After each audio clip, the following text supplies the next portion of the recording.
The funny thing about meditation is that you're trying too hard. Like, for example, if you just listen to the sounds in the room around you right now,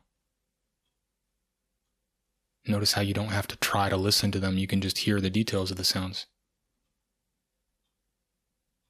And if it's safe to do so, if you're not driving, just notice how without moving your eyes, you can see everything in your peripheral vision.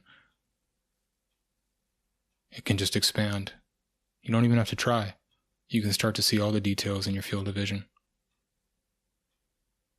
And notice how you can feel the energy in your body and you can let your breath come to you. Without even trying hard, everything can start to relax the second you notice that your breath can just come to you. And everything internally can slow down if you just allow it to.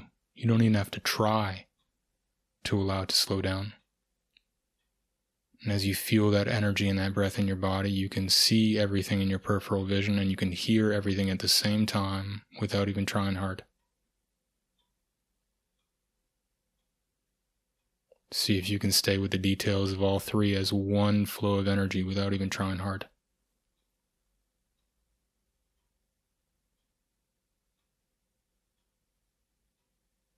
Nice. Take a deep breath in, relax your muscles on the way out. Notice how you feel any shifts and practice meditation on a daily basis to drop in